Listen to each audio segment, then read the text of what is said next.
On the 14th of August 2017, I met a man who changed my life forever. A man that is still in my life and will be until the end of my life. He phoned me up and said, "Could you come over to Heartlands Hospital? We need to have a little chat about a scan that you had this morning." So off I went, completely oblivious to the fact that there could be any bad news at the end of this phone call or this meeting. We went to Heartlands Hospital and was told that I had stage 4 colon cancer. It was just something completely, nothing that I'd ever imagined could happen to me. A 48-year-old woman who was running half marathons, who was fit, who was healthy, who was enjoying life. He said, "The pain that you're in is from a bowel obstruction. You're gonna have to have a colostomy to alleviate that problem." I said, "A colostomy? That's for old people, for people that never leave their house, for people that don't have a life, whose lives are over." I said, "Oh no, that's not for me. That's not my life. You'll have to come up with another option. If there's no other option, then I'd rather be dead." He did come up with another idea. So a few days later, I went off to have a stent inserted and to clear the blockage in my bowel. So I had that done and off I went, back home. It was quite hard at first, but I soon got used to it. Went back to work. Everything was fine. Carried on as normal. I blocked out the fact that I had cancer because that wasn't affecting me. Fast forward to December, things started to go really seriously wrong. I came back from work one night and the pain in my stomach was overwhelming. It was like something had ripped my insides apart. My husband called the ambulance. I was actually screaming in pain in my bedroom. He was so scared. I've never seen him so scared. When the paramedics arrived, they gave me a lot of medication to calm me down and to take the pain away. And I was transferred to Heartlands Hospital, where I was given another scan and an x-ray. I was still in agony. After the results of the scan came through, it was seen that I actually had a bowel perforation. They also said that I had sepsis, and they said, "If you don't have a colostomy, you're going to be dead within 24 hours. That was the reality. I said, "I'm not having a colostomy. I've already told you, I'm adamant, I'm not having one. I'd rather die." So all my family were summoned to Heartlands Hospital to say their final goodbyes. It was just surreal. It was so sad. But it was my choice, and always remember, no matter what happens, it is your choice. Your own choice, your own life. It was really, really very dark day. But a wonderful lady, nurse, said to me, "You do know that sometimes people can recover from bowel perforations?" "No," I said. She says, "What I'm going to do is I'm going to find out whether or not I can transfer you from here to the Marie Curie Hospice in Solihull. So whatever happens, you can spend the rest of your days in peace."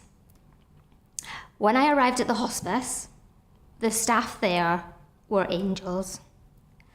They took me to my room, they helped me have a shower, they got me into my bed, they brushed my hair, they gave me all my medication, and they said that nothing is too much trouble.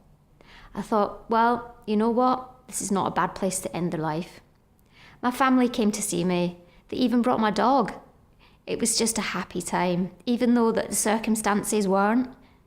But it was peaceful, and that was the main thing. And it was in the lap of the gods, really. There was no rhyme or reason to anything that was going to happen next. I stayed in the hospice for 9 days, and I walked out. I actually walked out of a hospice. I don't know how, but I did. Things were fine for about a month. Then I started to get a lot of problems. I could hardly eat. I was stuck in the toilet about 40 times a day. I couldn't really go out. I was in a lot of pain and I was getting really scared. So back into hospital to have another stent inserted. My surgeon said, "This is the last chance now. There's no more stents. You can't have any more. If this fails, there's no going back." I said, "It's fine. It's going to be all right." So I had the stent and had all of my bowel actually jet washed out. There isn't any nicer way to say it.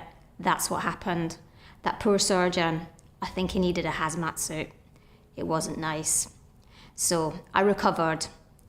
Next day, I was able to go home.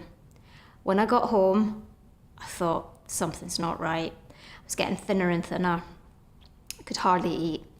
So back on the phone to my consultant, he said to me, I told you, there's no going back from the second stent. There's nothing else we can do. You're either going to have to choose to have a colostomy or you're going to die. It's as simple as that. He actually said, it's as simple as that. Your decision. It's completely your choice. So after a long, hard thought process, and it was very hard, the agony of thinking that I would never see my family again was so overwhelming. I just thought, I can't go. I'm not ready to die. I'm too young. I've got things to do. So I got on the phone and I said to my consultant, I'm going to go for a colostomy. That was on the Monday. And I said, but don't take too long to book this appointment because otherwise I'll change my mind and that will be it. Next day, I get a phone call. He said, we've had a cancellation tomorrow and you're in the space. I thought, right, I can do this. So on the 14th of February, I was dropped off at Heartlands Hospital reception, and there I was with my suitcase and my pillow, a lone figure, walking towards Ward 12 thinking, my life as I know it is completely over. Everything that I thought I could do, you're never going to be able to do it. But you are going to be alive. I'm going to do it. I'm going to do it for my family. Off I went. There I was, in my gown, in my compression socks, with my catheter in my arm, waiting to be taken down for this operation that apparently was going to make me live. But to me, it was like a death sentence. I couldn't believe it. And then that was it then. I fell asleep. And I woke up. I'd done it. I'd got a colostomy. I couldn't touch it. I couldn't even think about it. And I definitely couldn't look at it. No way. This bag on my side for the rest of my life. No, I've made a mistake.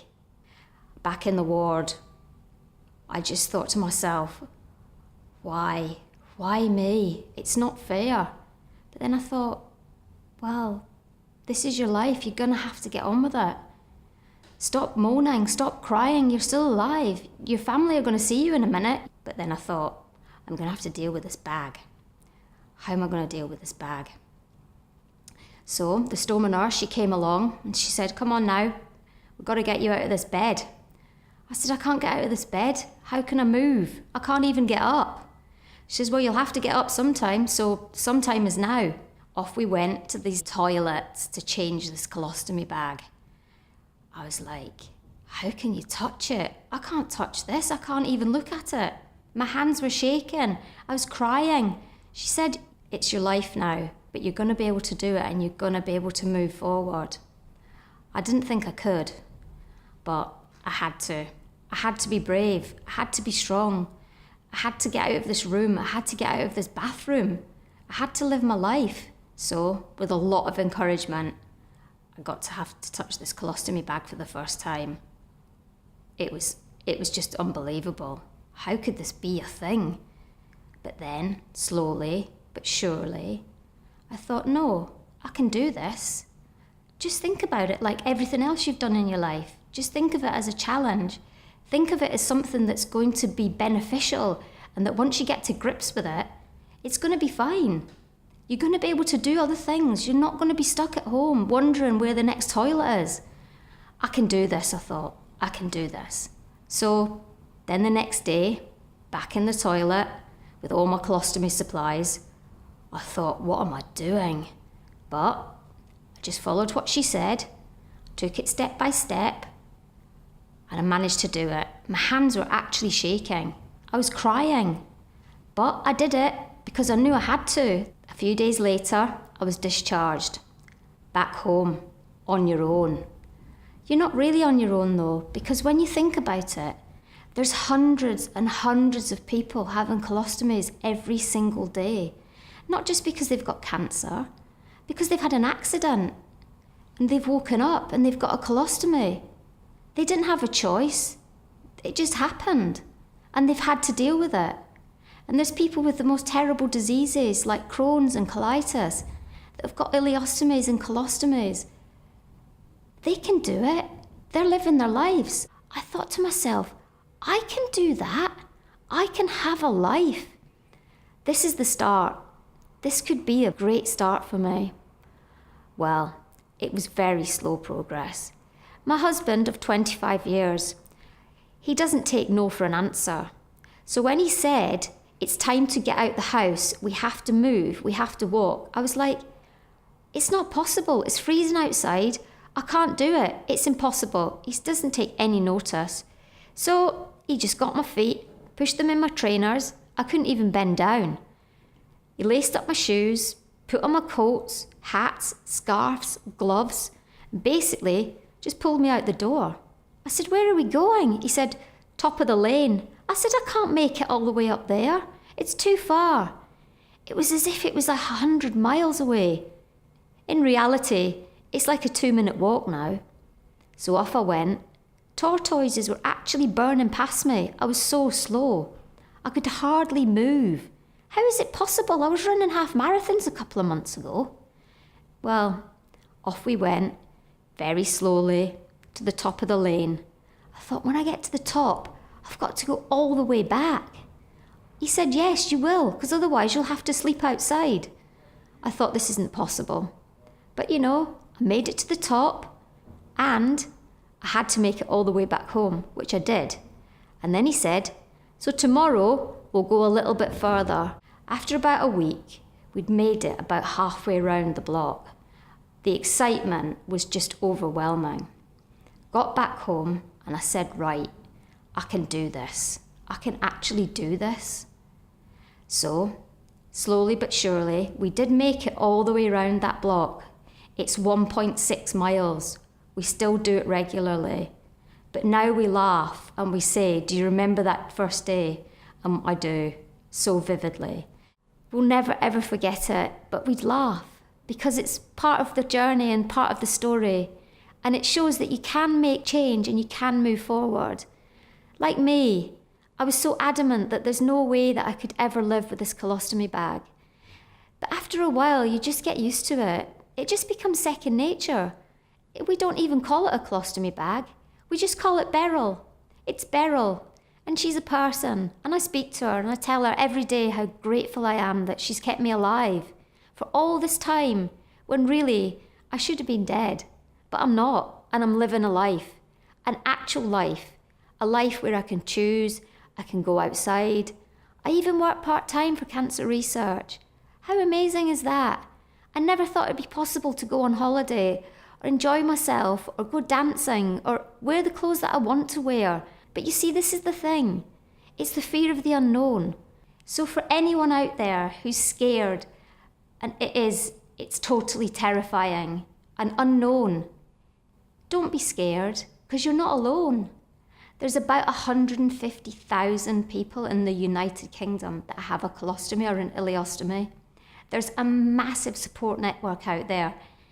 People from all over the world have contacted me, given me support, and I've given it right back. We're out there.